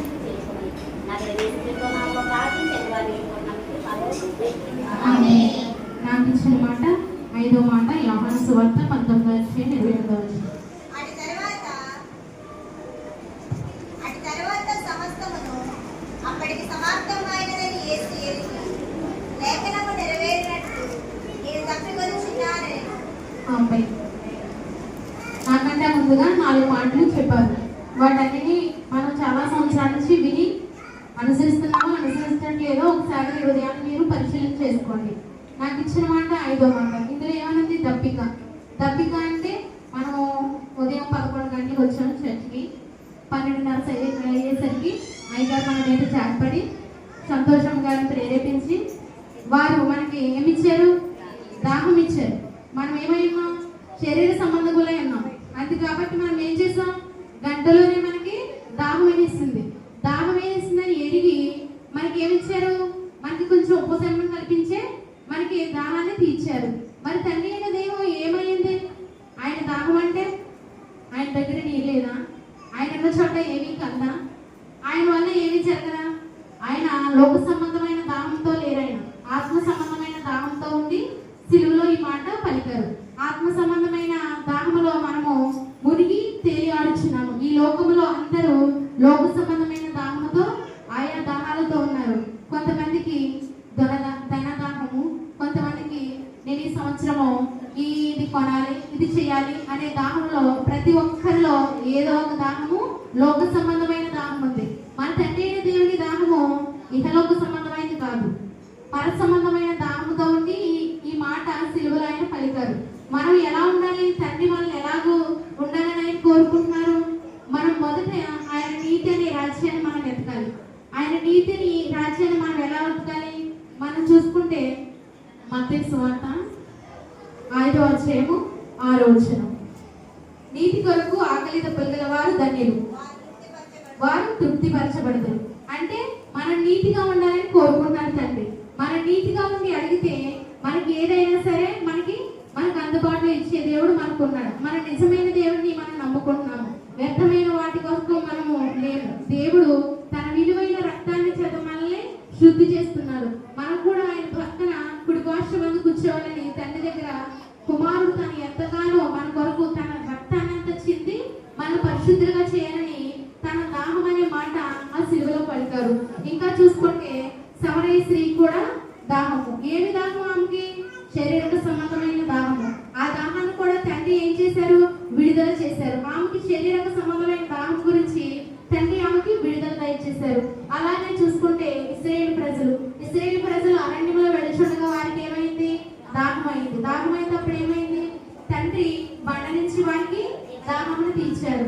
మనకి లోక సంబంధమైన దాహంలోనే మనం ఎన్ని సంవత్సరాలైనా, ఏ సంవత్సరమైనా సరే, ఏ గుడ్ ఫ్రైడే అయినా సరే, మనం ఎప్పుడు లోక సంబంధమైన దాహంతో ఉంటున్నాం. ఈ 7 మాటలు ఎంత ప్రాముఖ్యమైనవి! దీనికి ప్రత్యేకించి 7 మాటలు చెప్పడానికి ఇంత సమయం దేనికి నిర్ణయిస్తున్నాడు? నిజమైన దేవుడు మనం నమ్ముకుంటున్నాం కదా అని ఎప్పుడైనా ఎవరైనా మనం గ్రహిస్తున్నామా? చెప్పిన వారే చెప్తున్నారు. మనం కొత్తగా మనం ఏం నేర్చుకుంటున్నాము? మనం ఈ సంవత్సరం వచ్చే సంవత్సరం ఈ బిడ్డ మాట్లాడింది కదా, మనం కూడా మాట్లాడాలి. ఈ మాట నా నోట ఉండటం దేవుడికి ఎంత ఆశీర్వాదకరం, మనకి ఎంత ఆశీర్వాదకరం. మనం దేవుడికి తగినట్టుగా మనం నేర్చుకుంటున్నామా లేదా? మనం ఏం చేయాలి? దేవుడు అనేకమైన ఆత్మల కొరకు ఆయన తప్పిస్తున్నారు. అలాగే దైవజనులు కూడా ఈ సంవత్సరంలో ఎన్నో ఆత్మలు రక్షింపబడ్డాయి. అది ఎవరికి తృప్తి? ముందుగా తండ్రి అయిన దేవునికి తృప్తి. తర్వాత ఆయన పనిని భుజాల మీద వేసుకుని మోయించిన మన దైవజనులకి తృప్తి. అందుకే 7 సెలబ్రిటీలు ఎప్పుడు అంటారు? అమ్మ తప్పిపోయిన వారిని ఒకసారి మీరు వెళ్ళి పరామర్శించండి అమ్మా, తీసుకురండి అమ్మా అనేసి 1 వారం 2 వారాలు చూస్తారు. 3వ వారం రాకపోతే ఎవరో ఒకరిని వారికి మధ్యవర్తిగా నియమించి వారి దగ్గరికి పంపుతారు. ఎందుకు? ఆత్మల పట్ల దాహము. ఆ దాహము మనము కూడా కలిగి ఉండాలి. మన ఇంట్లో వాళ్ళు ఎవరో ఒకరు వెనకాడతారు, మన యజమానులు, మన బిడ్డలు ఎవరో ఒకరు వెనకాడతారు. వాళ్ళ పట్ల మనం ఏముండాలి? దాహం అనే విజ్ఞాప్తి మనం కలిగి దేవుని యందు నిరీక్షించి వారి కొరకు ప్రార్థించి మన దాహాన్ని తీర్చమని దేవుడిపై భారం వేస్తే ఖచ్చితంగా వారికి మారు మనసు పొందే బుద్ధి దేవుడు వారికి ఏదో రూపాన్ని కలిగిస్తారు. తండ్రి దేవుడు సిలువలో పలికిన 5వ మాట తప్పికొనిచున్నాను. మనం దేని గురించి తప్పికొనిచున్నాం? లోక వాటి కొరకే మనం తప్పికొనిచున్నాము. ఈ సంవత్సరం అనుకుంటాం ఎలా అయినా సరే నేను ఈ సంవత్సరం ఇది నెరవేర్చేసుకోవాలి, ఇది వచ్చే సంవత్సరం ఇది చేసేయాలి. బిడ్డల్ని హాస్టల్లో వేసేయాలి, బిడ్డల్ని అలా చేసేయాలి, ఇలా చేసేయాలని లోకానుసరమైన తప్పికలో మనం మురుగాడుచున్నామే కానీ తండ్రి చిత్తం ఏమై ఉన్నదని మనం గ్రహించలేకపోతున్నాం. ఇది కేవలం ఎలా వస్తుంది? మనం మార్నింగ్ లేకపోతే మనం బైబిల్ చదువుకోవాలి, రోజు బైబిల్ చదువుకోవాలి. మీకు వచ్చిన రాకపోయినా మీరు ప్రారంభిస్తే దేవుడు మీ ప్రణాళికని ఎలా అయినా సరే సిద్ధింపు చేస్తారు. నేను ఎంత చదువుకోలేదు, నేను అసలు జ్ఞానవంతురాలే కాదు, నేను ఈ సంపూర్ణ ప్రార్థన మందిరంకి వచ్చిన తర్వాత వాక్యాన్ని విని గ్రహించే మనసు నాకు ఇచ్చి దేవుడు నన్ను ఇలా మీ ఎదుట నిలబెట్టుకుంటాను. నేను మా తల్లిగారి దగ్గర అయితే పాటలు మాత్రమే పాడేదాన్ని. నేను ఇక్కడికి వచ్చాక నన్ను నా తట్టు ఎలాగో మీ ఎదుట నన్ను ఎలాగో నిలబెడుతున్నాడు దేవుడు. నేను పరిశుద్ధత కలిగి నీతిగా ఉండి ఇతరులకు మాదిరిగా కలంగా నన్ను దేవుడు ఎన్నుకుంటున్నాడు. నేను దేవుని యొక్క చిత్తాన్ని నేను ఎలా అయినా సరే నెరవేర్చాలని నేను తీర్మానించుకున్నాను. నా మనసుకు నేనే తీర్మానించుకున్నాను. నా బిడ్డలకు చెప్పాలంటే అది వాళ్ళు తీర్మానించుకోవాలి, నా యజమానికి చెప్పాలంటే అది తనకు తీర్మానించుకోవాలి. అంతేగాని వాళ్ళు తీర్మానించుకోకుండా మనం ఏది చేయలేము. వాళ్ళకి ఆ తీర్మానం ఎలా ఉండాలి? మనం దేవుళ్ళలో ఉండి అడగాలి, తండ్రి ఈ బిడ్డ దూరంగా ఉంటుంది, నేను ఆ బిడ్డ పట్ల దేవుని ఎందుకు నడిపించే ఆత్మను నీ ఎందుకు ఒక ఆత్మనైనా తీసుకొచ్చే బాధ్యత నాకు ఇమ్మని అడగాలి. ఈ గుడ్ ఫ్రైడే రోజు నాడు మనం తీర్మానించుకుందాం. వెనకబడిపోయిన వారు ఎవరైతే ఉన్నారో మన ఇంట్లో వచ్చే సంవత్సరానికి ఈ యొక్క ఆత్మని నీ ఎందుకు నడిపించాలనే తీర్మానం మనం కలిగి ఆ దానముతో మనం కూడా ఉంటే మనకి ఎలాంటి కష్టమైనా సరే దేవుడు తీర్చడానికి సిద్ధముగా ఉన్నాడు. దైవజనులకైనా బాధ్యత, మనకు బాధ్యత లేదా? మన పక్కనున్న వారు మన సన్నిధిలో తొలగిపోయిన వారు అనేక మంది ఉంటారు, పురుషులు ఉంటారు, ఎవరు ఉంటారు, చిన్నలు ఉంటారు. వాళ్ళందరి పట్ల మనం ఏమై ఉండాలి? తప్పిక కలిగి ఉండాలి. ఈ బిడ్డ మా రాలేకపోతుంది. నేను ఎప్పుడు ఒకరి గురించి ఆలోచిస్తాను, ఎవరు గోడమ్మ గారి గురించి. ఆవిడ నేను ఎప్పుడు చెప్తాను, అమ్మ నువ్వు ప్రార్థనగా అంటాను. ఎందుకు?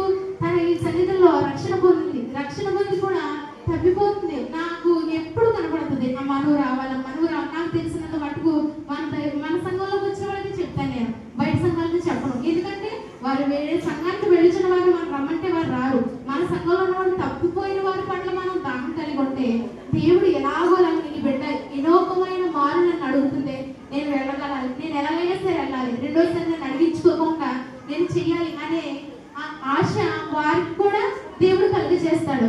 ఈ లోక సంబంధమైన వాటి కాకుండా పర సంబంధమైన దాహంతో తండ్రి అనే దేవుడు ఉన్నాడు.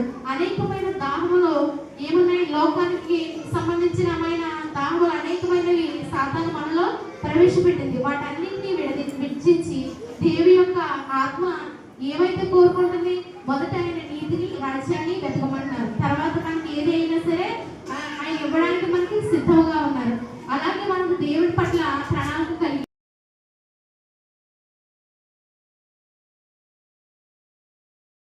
చెప్పబోయే మాట 4వ మాట అండి.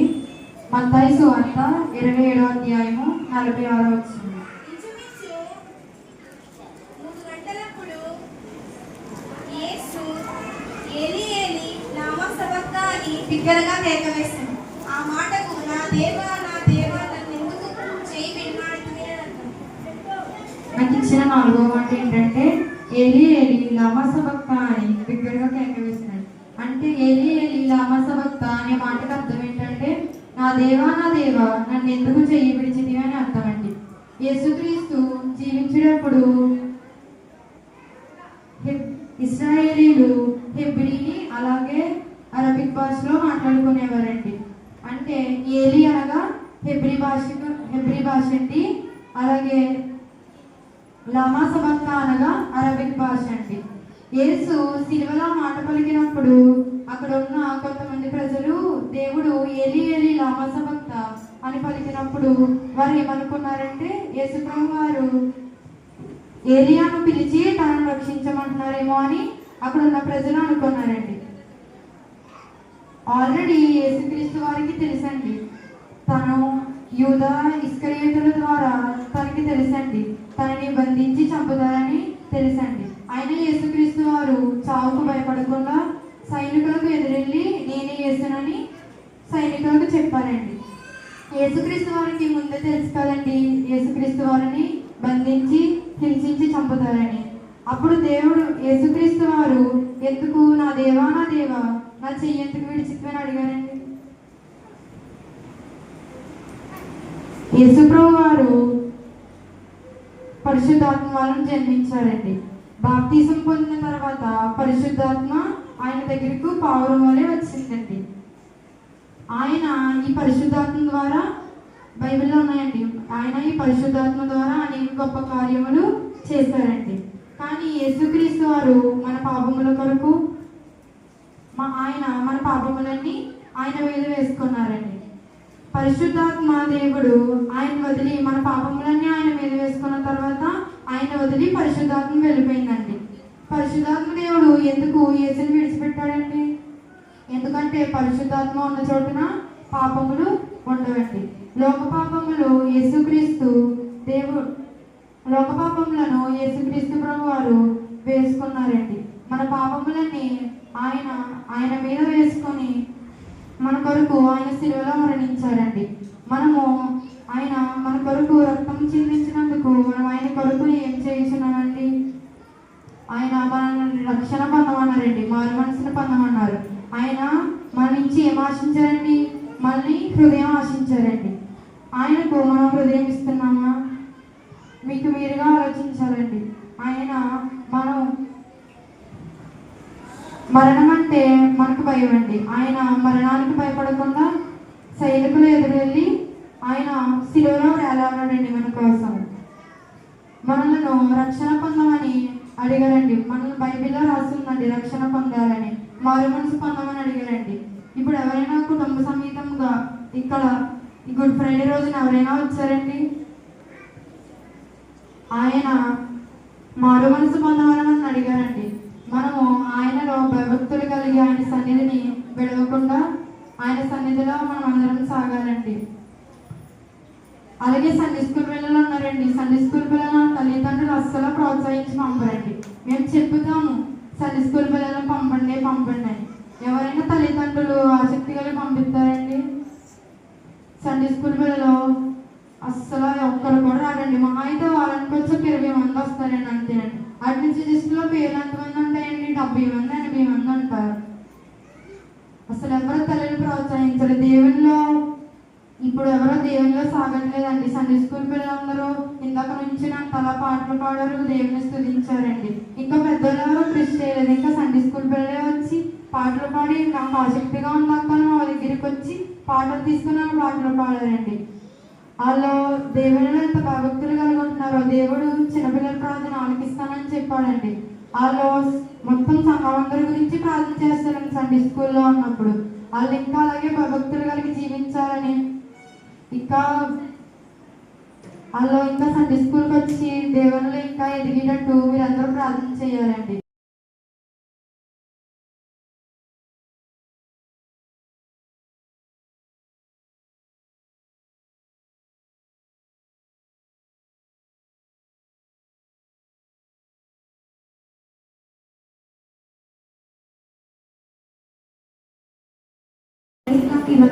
నాకు ఈ అవకాశం ఇచ్చిన వందనములండి.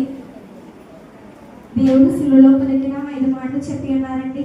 నేను చెప్పేది 6వ మాటని నేను చిన్నగా కుటుంబంగా స్తోత్రం మహాపరిశుద్ధుడ మహాగంధ మీ ఘనమైన నామములకు లెక్కలేని వందనాలు స్తోత్రాలు ప్రభువా. ఇదిగోనైనా ఈ 7 మాటల్లో నేను 5 మాటల్లో మాట్లాడాలి తండ్రి, మీకు వందనాలు. 6వ మాటగా ప్రభువా ఇదిగోనైనా ప్రియానినైనా నువ్వు జ్ఞాపకం చేసుకో తండ్రి. ఈ జ్ఞానంతో నింపండి నైనా, తీరుతో నింపండి ప్రభా. నాయన మీరు ఏదైతే మాట్లాడారో ఆ బిడ్డతో నువ్వే మాట్లాడమని, నాయన నువ్వు జ్ఞానం నింపమని, బిడ్డకు మంచి ఆరోగ్యం దయచేయమని చిన్న ప్రార్థన నటించి ఆశీర్వదించమని అడిగి వేడుకుంటున్నాం పడుకు తండ్రి.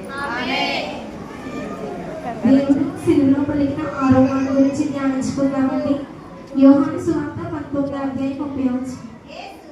యేసు ఆ చిరక పుచ్చుకొని సమాప్తమైనదని చెప్పి తల వంచి ఆత్మను అప్పగించాను. ఇక్కడ యేసుక్రీస్తు ప్రభువు వారు ఏం చెప్తున్నారండి? యేసు ఆ చిరకను పుచ్చుకొని సమాప్తమైనదని చెప్పి, సమాప్తమైనదంటే ఇక్కడ ఏం చెప్తున్నారండి? అసలు సమాప్తమైనది అంటే ఏంటండి? సమాప్తం అనగా అర్థం ఏంటంటే నా బ్రతుకులన్నీ నేను పూర్తి చేసుకున్నాను, నా పనులన్నింటినీ కూడా నేను దేవుడు ఇచ్చిన పనులన్నింటినీ కూడా నేను పూర్తి చేసుకొని ఆయనకు సమాప్తి అని చెప్పుచున్నాను అని అర్థమండి. ఇప్పుడు ఎవరైనా చూసుకున్నట్లయితే చనిపోయేటప్పుడు ఏమంటారండి? నా బ్రతుకు సమాప్తం అయిపోయింది, ఇంకా నా పని అయిపోయింది అని చెప్తారు. కానీ దేవుడిలో నేను ఎంతకాలం జీవించాను, నేను ఎన్ని పనులు అయితే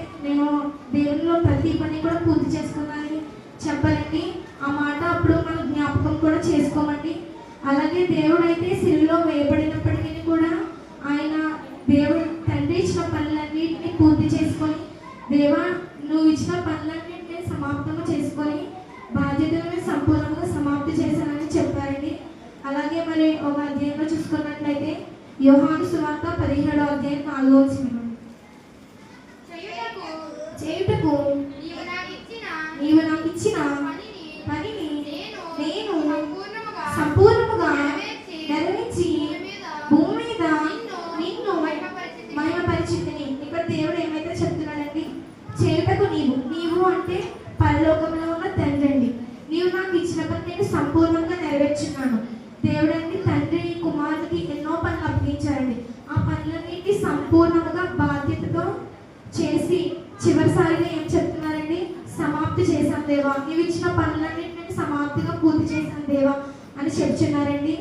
అలాగే వేరే అధ్యాయంలో చూసుకున్నట్లయితే మార్కు సువార్త 1వ అధ్యాయము 38వ వచనం అండి. ఆయన ఇతర సమీప గ్రామంలోనూ నేను ప్రకటించినట్లు వెళ్ళుదమనండి, ఇందు నిమిత్తమే కదా నేను బయలుదేరి వచ్చుతానని వారితో చెప్పాను. ఇక్కడ తండ్రి ఏమని చెప్తున్నారంటే కుమారుడికి, నేను నీకు ఏమైతే పనులు అప్పగించానో ఆ పనులన్నింటిలో పరిచర్య చేయమని కూడా ఒక పని అప్పగించారండి. ఏమైతే పరిచర్య అప్పగించానో ఆయన ప్రతి ఒక్క గ్రామంలోకి వెళ్ళి ప్రతి ప్రదేశానికి వెళ్ళి ప్రతి ఒక్క పనిని కూడా అంటే సువార్తను ప్రకటించడం, ఆయన ప్రజలందరికీ బోధించడం అవన్నీ చేస్తూ ఉండేవారండి. ఆయన ఏ పనినైతే అప్పగించారో ఆ పనిని సంపూర్ణంగా బాధ్యతతో పూర్తి చేశారండి. అలాగే మనం పాత నిబంధన గ్రంథంలో చూసుకున్నట్లయితే ఆయన తండ్రి చెప్పిన లేఖనములన్నీ నెరవేరుస్తూనే వచ్చారండి. పాత నిబంధన గ్రంథంలో కూడా వ్రాయబడి ఉందండి, నేను చెప్పిన పనులన్నింటినీ సంపూర్ణంగా నెరవేర్చాలని వ్రాయబడి ఉన్నదండి.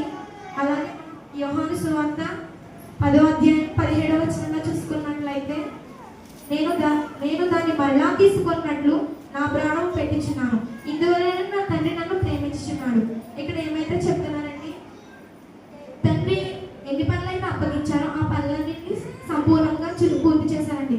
అంటే ఇప్పుడు ఏంటంటే ఇప్పుడు మనకు ఎవరైనా ఏదో ఒక పని అప్పగించారనుకోండి, అది మనం సంపూర్ణంగా బాధ్యతతో పూర్తి చేసి అమ్మ నేను ఈ పనిని సంపూర్ణంగా పూర్తి చేశానని చెప్తే వాళ్ళు ఎంతైతే ఆనందపడతారో అలాగా మన సర్వమానవాళి గురించి తండ్రి కుమారుడికి అప్పగించిన పనిని పూర్తి చేశారు కాబట్టి దేవుడు తండ్రి కుమారుడిని ఎంతో ప్రేమిస్తున్నాడండి. అలాగే నాకు కింద వచనంలో చూసుకున్నట్లయితే ఎవడను నా ప్రాణము తీసుకున్నాడు నాంతట నేనే దానిని పెట్టుచున్నాను, దాని పెట్టుటకు నాకు అధికారం కలదు, దానిని తిరిగి తీసుకున్నటకు నాకు అధికారం కలదు, నా తండ్రి వలన ఈ ఆజ్ఞ పొందినాను. అంటే ఇక్కడ దేవుడు ఏమైతే చెప్తున్నారండి, ఆయన ప్రాణాన్ని ఎవరు బలవంతముగా పెట్టమని అడగలేదండి. మన పరలోకం నుండి మన పాపముల కొరకు మనం చేసిన తప్పుల గురించి ఆయన మన పాపములు కడిగివేయుటకు మన పాపములను ఆయన తుడిసివేయుటకు ఆయన శిలువలో మరణించారండి. మన గురించి ఎన్నో పనులు అప్పగించారండి తండ్రి. ఆ పనులన్నింటినీ బాధ్యతగా పూర్తి చేశారండి. ఏ ఒక్క పని కూడా మర్చిపోకుండా ప్రతి పనిని చూసుకొని ఆయన నెరవేరుస్తూనే వచ్చారండి. అయ్యో నేను ఆ పని మర్చిపోయాను, ఈ పరిచర్య చేయలేదు, నేను అది వదిలేశాను అని కాకుండా మన సర్వ మానవాళి గురించి ఏ పనులైతే అప్పగించారు ప్రతి ఒక్క పనిని మర్చిపోకుండా మన మానవాళికి ఏ అవకాశము లేకుండా ఆయన అనే అవకాశం లేకుండా ప్రతి ఒక్క పనిని కూడా ఆయన సంపూర్ణంగా పూర్తి చేశారని చెప్తున్నారండి. సంపూర్ణంగా పూర్తి చేసి తండ్రికి దేవా నేను సమాప్తిగా నీవు ఇచ్చిన పనులన్నింటినీ పూర్తి చేశారని చెప్తున్నారండి. అలాగే మనం పాత నిబంధన గ్రంథంలో చూసుకున్నట్లయితే పౌలు గారు అంటారండి, మీరు మీ సొంత కార్యములను చూచుకొనిచున్నారు కానీ యేసు ప్రభు కార్యములను చూడరు. అలాగే ఫిలిప్పీయులకు రాసిన పత్రికలో చూసుకున్నట్లయితే 2వ అధ్యాయం 21వ వచనం, అందరినూ తమ సొంత కార్యములను చేసి చూచుకొనిచున్నారు కానీ యేసుక్రీస్తు కార్యములను చూడరు. అంటే ఇక సొంత కార్యములు మనం ఉదయకాలం నుండి లేచినప్పటి నుండి సాయంకాలం వరకు మనం ఉదయకాలం నుండి లేచి పని చేసుకొని బయటకు వెళ్ళి పిల్లల్ని చక్కదిద్దుకొని మళ్ళీ ఇంటికి వచ్చి అవసరమైన వాటన్నిటిని చూసుకుంటామండి. కానీ మన ప్రభువైన యేసుక్రీస్తు ప్రభు మనం ఒక్కసారి కూడా జ్ఞాపకం చేసుకోకపోయినా ఆయన శిలువలో మరణించినప్పటికీ ఆయన మన పాపముల గురించి మన అపరాధముల గురించి ఆయన ఎంతగానో శిలువలో ప్రాణాలు పెట్టారండి. ఆయన మనం అంత జ్ఞాపకం చేసుకున్నప్పటికీ మనం ఒక్కసారి కూడా ఆయన జ్ఞాపకం చేసుకోమండి. ఎప్పుడు కూడా రోజులో ఒక్కసారైనా దేవుడితో మనం సహవాసం చేయమండి. ఎప్పుడు కూడా ఆయన జ్ఞాపకం తెచ్చుకోమండి.